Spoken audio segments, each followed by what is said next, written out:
Howdy, y'all, and welcome to another episode of Budget Hunter. If you can't tell, not in the field today.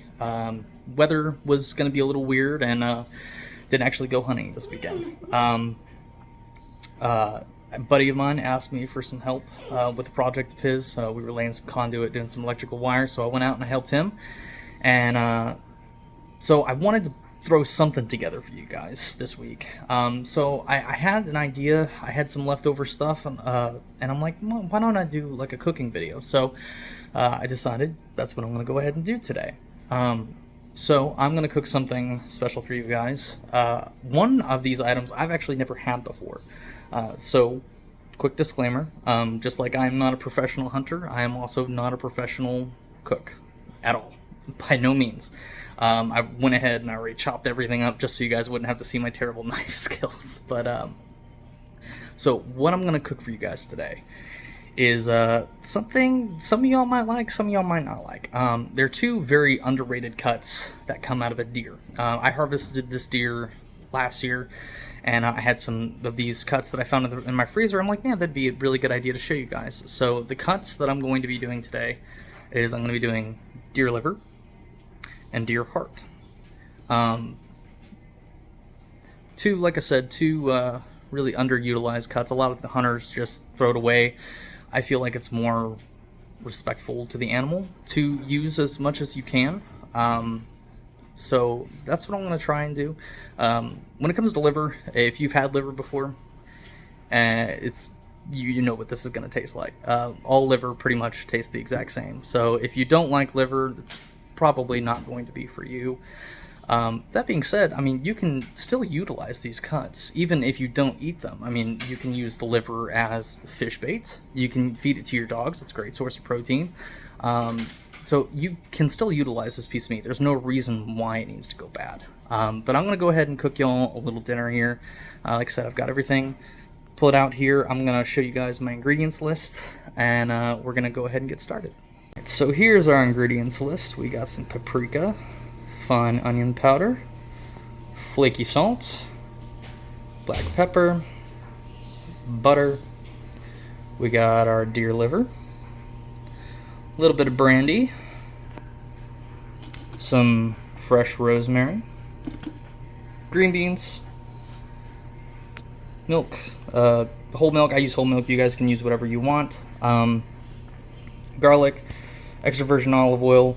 I got a mushroom medley here: shiitake, oyster, baby bella mushrooms, and it's an umami stir fry. But we're gonna try that. I got something special for that. One chopped shallot, about 6 peeled yellow potatoes, and 1 roughly chopped onion. So what I'm going to be making today is I'm going to be making liver with onions, and I'm going to be doing a heart steak and green beans with mushrooms. Gonna do a little flambe there, and just mashed potatoes. So stick around, and we're going to go ahead and get started. Also, quick shout out to my mom for letting me use her kitchen. Thanks, Mom. I appreciate it. I would use my kitchen, but my kitchen's a mess, and I did not want you guys to see that. So thanks, Mom. So what we're doing now, we're just going to go ahead and get started here. I got the potatoes. I got some water coming to a boil here. I just got it on. So we're going to wait for this to boil, and we're going to start prepping other things. But I'm going to cut the potatoes here in probably about little 1-inch cubes. So I'll show you exactly what those look like. So this is about what you're looking for. About 1 inch in size. All these are going to be cut up. I'm just going to put them in the water, wait for them to boil. And then once they get soft, we will turn them off, mash them up, put a little bit of milk in there, a little bit of butter, and that'll be our mashed potatoes. So let's go on ahead, get these started. Then I'm going to start working on the onions for the liver and onions. Try not to drop some of your potatoes like I did. Rip. Alright, so we got the potatoes all in there. I'm going to put a pinch of salt in there, just to get things started. If you don't know already how to tell if these are done, I mean, you can always use a thermometer, but what I usually do is I just stick a fork into one of the pieces, and if it comes off pretty easily, then they're usually done. They're pretty soft. So we're going to let that boil. We're going to come over here to the other burner, and we're going to start working on getting our onions nice and caramelized. Okay, so to start our onions, we're going to go ahead and get this pan up to about a medium heat. We're going to put 1 whole stick of butter in there. Wait for that to melt. And once that melts, we're going to add just a touch of oil. That way the butter doesn't burn. And then we are going to throw the onions in there and get those nice and caramelized. I have a special cooking buddy today. She's not great at helping, but she is a welcome companion. This is Daisy May. This is my parents' pup. Don't worry, I'm going to wash my hands afterwards. But she's helping me out in the kitchen today. She's a boxer. And she is a tyrant. Alright, so now we got our butter nice and melted. We're going to go ahead and add our onions. I'm just going to do little handfuls here and there. They can be roughly chopped. They can be however you like your onions. Usually when I've had liver and onions, they're normally in little strips like this. But you can do it however you guys want to do.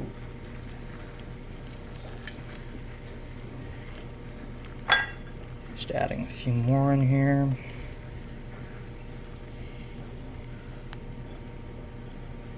There we go. Okay.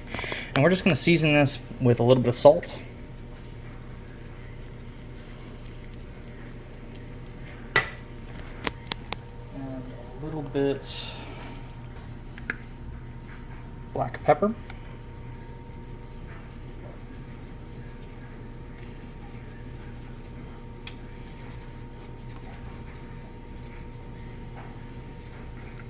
Right. Give those a good stir. I want to get some butter on all these onions, and we're going to be stirring them as we go. This is honestly going to be one of the longest processes. It's just cooking the onions. Everything else really about this, what we're doing today, is really not going to take that much longer. But we're going to go ahead and let these cook down, and I'm going to go ahead and show you how I'm seasoning the liver. Okay, so liver by its nature is a bloody organ. Its job inside of the body is to filter blood for any impurities, toxins, things like that. So in cleaning this, you are going to have to rinse it out quite a bit. I've already cut up my liver just for storage, so unfortunately I can't show you how I cleaned it. But essentially, you're going to want to rinse it until you see water running clear. And even then, once you get to a point of cooking it, even after freezing it, you may still see a little bit of blood. That's okay, it's not going to hurt anything. So we're going to go ahead and add our seasonings here. Okay, so we're just going to add a little bit of pepper.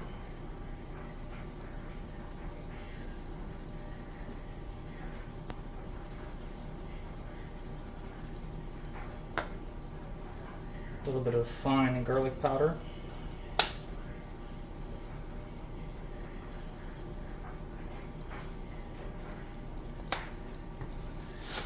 Some onion powder.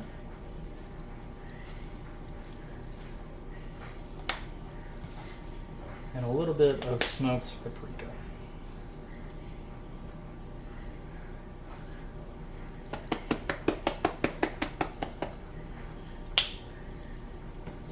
And of course, we're going to add a little bit of salt as well.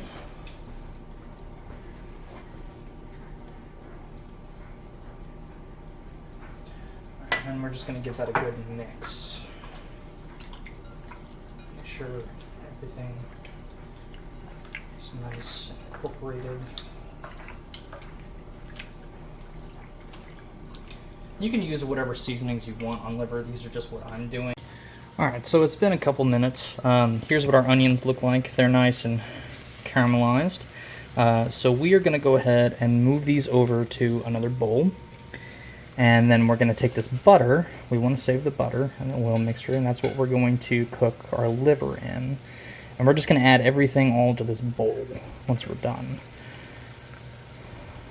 Just scooping this out, trying to keep as much of that butter in there as possible.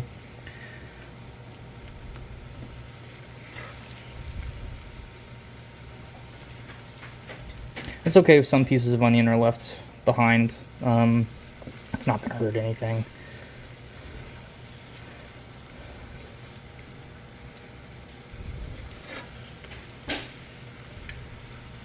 trying to scoop them all out.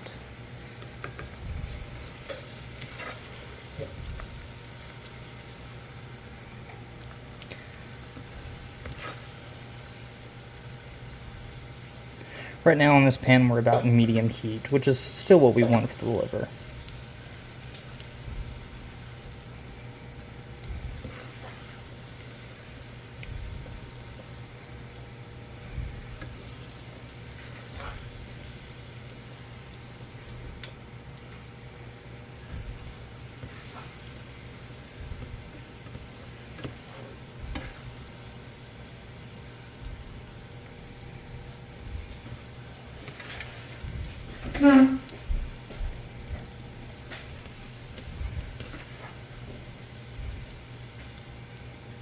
Oops, lost one there. Alright, so now we got that nice, all of them are out. We got the butter still nice and going. We're going to go ahead and start adding our liver. Alright, so I'm just going to take the liver and set them down in here.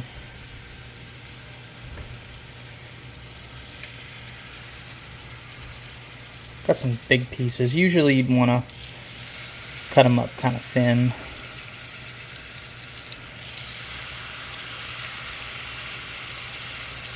I'd say about 1/4 of an inch thick. Most of the times if you're buying liver from the store, it's pre-cut, so you don't really have to worry about it. But when you're harvesting an animal like a deer or something where you have to cook it yourself and cut it up yourself, usually you want it like 1/4 inch thick. But just not trying to crowd the pan or anything like that, just trying to get what I can in here. I think that's probably pretty good. Now the liver is going to change colors on us. That's okay. You see all that blood that's coming out, that's also okay as well. Like I said, it's not going to harm anything, it's all going to be cooked off. So we're going to let this cook. We're going to move everything over, and then after we have all the liver cooked, we are going to go ahead and start working on the brown gravy. I'll show you all what it looks like on the inside, what you're looking for as far as like firmness once the liver's fully done, so that way you guys know what it's supposed to look like when you cook it yourself. Alright, so I went ahead and I flipped them. Like I said, the liver cooks pretty quick. It doesn't take very long at all, but see, it's a lot harder as well than when I first started. It firms up quite a bit. And it'll be a nice grayish color once it's done. I'll cut one open here in a second and show you guys. But it gets pretty firm. I would have liked to have this piece, like this piece right here, that's pretty thick. And this piece right here, that's pretty thick. I would have liked to cut it up a little bit differently, but I only cut it up for storage, and it's kind of hard to slice these things thinner once they're already cut. So I'm just going to keep letting this cook down, and then we're going to add the rest of it. We'd only have a little bit left. The liver on deer is not very big, like on cows. It's actually pretty small, so you're not going to get a whole bunch out of it, but you will get enough for at least a meal. Okay, so while we're cooking our liver here, our potatoes are actually done. So as you can see, they slide right off when you stick them with a fork. They're pretty tender. So we're going to go ahead, we're going to strain these, and we're going to get them mashed up while they're hot and add the butter, the salt, and everything else to it. So let's go ahead and go dump these. Alright, so we got our potatoes nice and mashed up here. If you don't have a normal masher like this, you can use a little hand blender. I have one that works pretty well. But what we added to this is we added 2 tablespoons of butter, we added a splash of milk, and then for my mom's ingredients, what she likes to add to her potatoes is she likes to add a little bit of mayonnaise. If you don't like mayonnaise, you don't have to add it in there, of course, but this is just how I'm cooking it. And then, of course, after we have this nice and mixed up, I'm going to add a little bit of salt and pepper to taste, and then this will be good, and then we'll be back on to the liver and then the heart steaks. Alright, so I went ahead and I pulled out this batch of liver, and this is about what it's supposed to look like on the inside. Trying to get that camera to focus on that.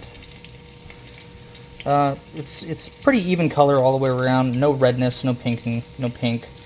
This is what you want. It's going to be a little chewy in texture, which is what we're wanting. And I had to, sometimes the bigger pieces, if you do have bigger pieces, need to cook a little bit longer. This is kind of what the inside of this one looks like. See how it's a little pink on the inside still? We don't want that. So I'm going to let that one finish up, and then we're going to go ahead and start seasoning the heart steaks, and then get the our side on our green beans and our mushrooms on. So just going to be a few moments, and we will get that taken care of. Alright, so for our side, we're going to do a little mushroom medley with green beans. You can't have green beans without bacon. So what I got is I got another skillet here. We have it on high heat, medium-high heat. And we're going to go ahead and add our roughly chopped bacon. I'm going to add that skillet. And we want the bacon to be nice and crispy. We want to try to render down as much of that fat, because that's what we're going to be using to cook the mushrooms and the green beans in.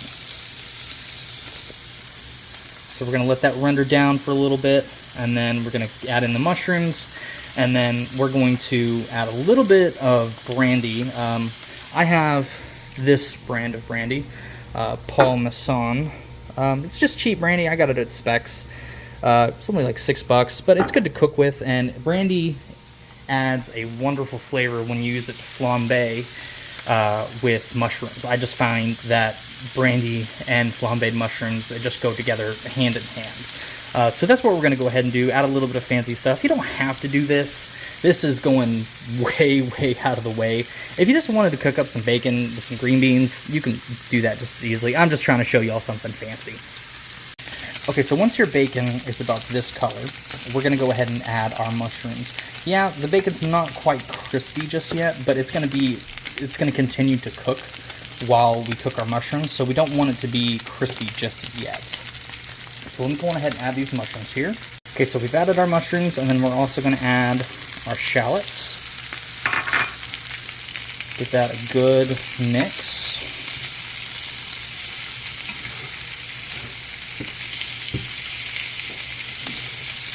Incorporate everything.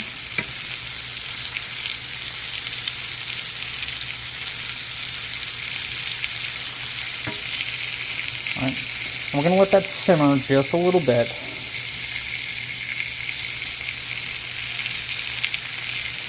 And we're going to add our brandy. Okay, so for the brandy, you don't need to add a whole lot, just a splash here and there. Kind of want to get it on everything. And we're going to let that warm up for a little bit before we actually light it on fire. Alright, so now, once we let the brandy warm up a little bit, we just light it on fire. I recommend using one of these little extended lighters just because it can pop up and get you. We're just going to let this cook down a little bit. The flambe doesn't do much as far as cooking goes. See, it's already gone out. But it does help add the flavor to it. And when you're cooking for guests, it's a nice little visual. So we're going to go ahead and let this cook down for a little bit, and then we're going to add our cut green beans. Alright, so we let our onions and our bacon and our mushrooms cook down a little bit. So now we're going to go ahead and add our green beans.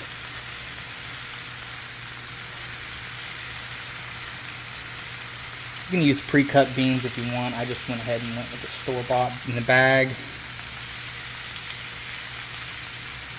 Technically, you could microwave these in the bag and they'd be fine, but I wanted to cook them like this.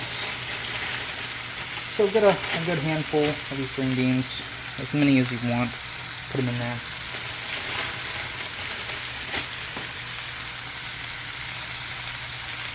Alright, then we're going to put a lid on top of this. Oh. Get the bag out of the way. We're going to put a lid on top of this, and we're just going to let these green beans steam for a little bit. So the liver is now done completely.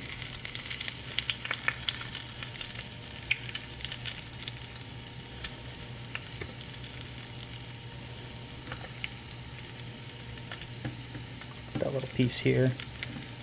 You're probably, because of the blood content in the liver, you're probably going to get these little charred pieces. That's okay. You can clear these out as you're cooking. I didn't, but you can. So now that the liver's done, we're going to go ahead and move on to seasoning the heart steaks and getting those on the grill. All right, so now that the green beans are cooking, we're going to go ahead and move on to the heart steaks. So when you get your heart, obviously it's not going to look like this. There are videos online that'll show you how to properly clean a heart. Like I said, I had already prepared this whenever I put it in the bag, but what you want to do essentially is you're going to want to cut the top part of the heart off. That's got all the valves and all the veins. We don't want that. We just want the nice meat. This is the inside of the heart. You may find little strings. Those are the heart strings. You can cut those off. You can leave them. That's not going to hurt anything.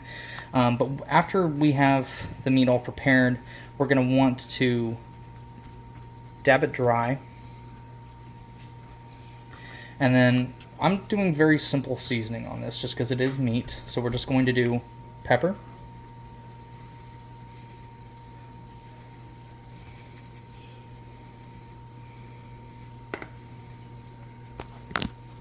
a little bit of salt,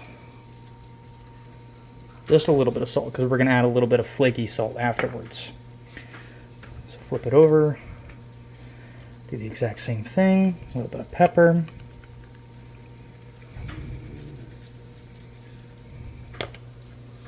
a little bit of salt, and then we are going to go ahead and take this pan. Any pan size will work. If you're cooking multiple hearts, you might want a bigger pan, but you want something that's going to be able to take high heat. We're going to go ahead and put this on high heat because we want to sear the outside of the meat. We're just going to sear it. These steaks aren't very thick. They're really only about half an inch thick, so we're not going to sear them for very long because we want this to be medium rare. So we're just going to sear the outside real quick, probably for about 45 seconds to a minute on each side, and then we are going to go ahead and take it off the heat, put a little bit of oil, a little bit of butter, some crushed garlic, and our rosemary, and we're going to toss that in there and let that get nice and aromatic, and put the steaks back in there and baste them.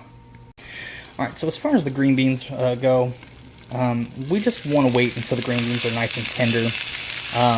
Once they're tender, you can pull them off, everything else is done. So this is going to be done here. And then all we have to do is move over to our heart steaks. Our pan is getting nice and hot. We're going to test that here in just a second to see just how hot it is. A good way to test your pan to see if it's hot enough to sear is to take a little bit of water.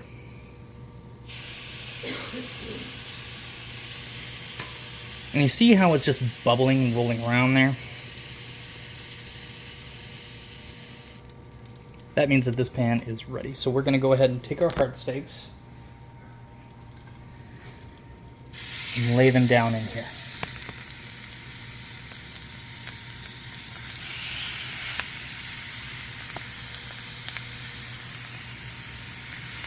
Piece there.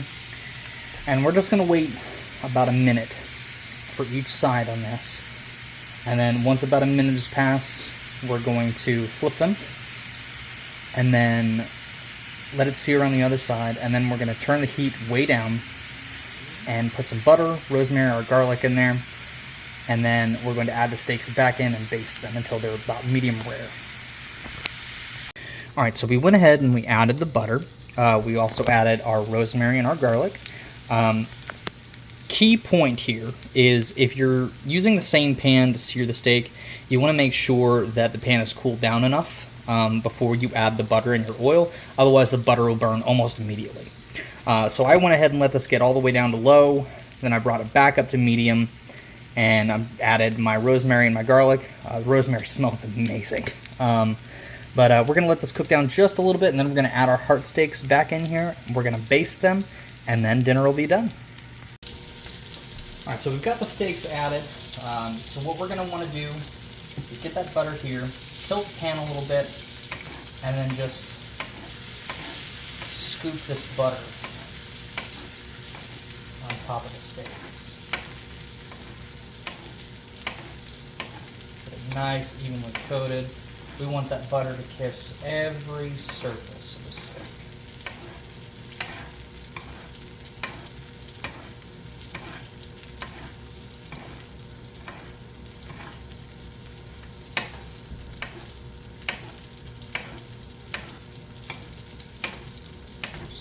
basting it. Move the garlic and the rosemary back down here.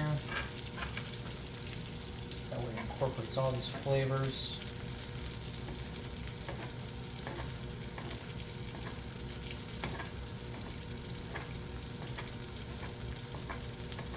And essentially, you're going to baste this until the steak is done.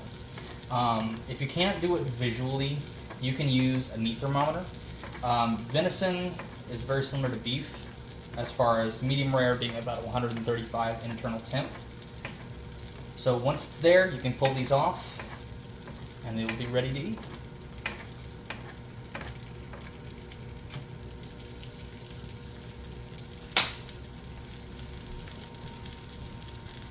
And there you have it. We have our heart steaks, our green bean medley, our liver and onions, and our mashed potatoes. But the steak's not quite done yet, at least not according to me. One of my favorite things to add, and I know I might get a little bit of hate from this from some of the chefs out there, but I like to add truffle oil to my steaks. I know that it's not real truffle oil. I know that it's probably fake stuff, but personally, I love the way that it enhances the flavor of the meat. So I just add a little bit of this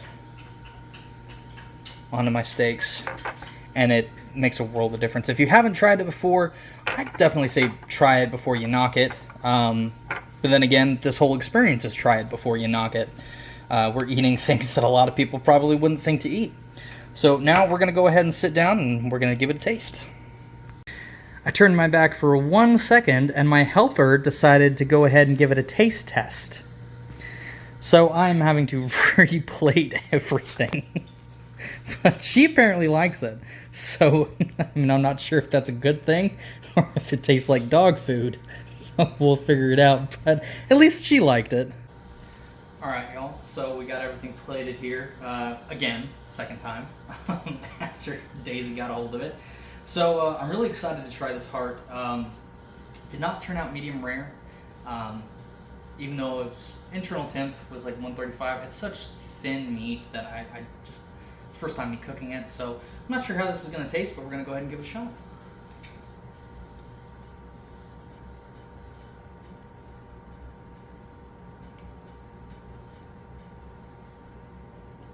Tastes like meat. I mean that in like you can tell it's muscle. It doesn't really taste like deer. It's very light flavored. Almost.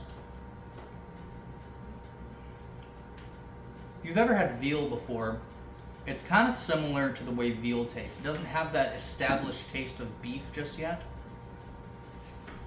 But it's very good. It's very tender. I feel like the seasonings are definitely needed on this. It may actually even need a little bit more seasoning, but it's pretty good. It's not really tough. It tastes pretty good. I would definitely eat it again. Now let's move on to the liver. Now, I'm pretty sure I know what this is going to taste like, but just for giggles and fits,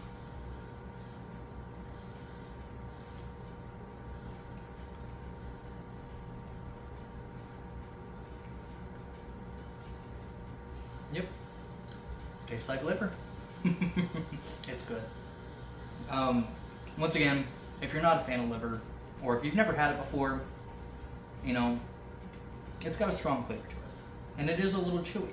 That's just part of the meat. It's not like it's prepared any wrong way, or you did anything wrong.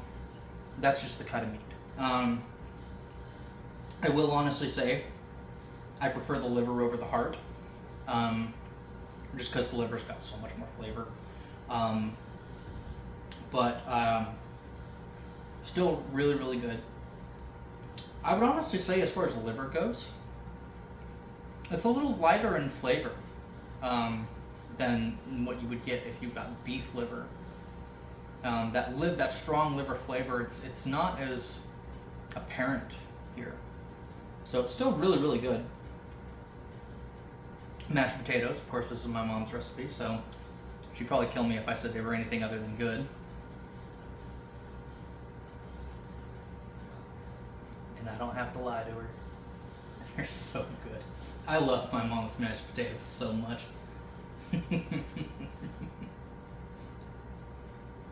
Awesome. Now let's try our green bean medley. Get a little bit of bacon, a little bit of mushrooms, a little bit of green beans.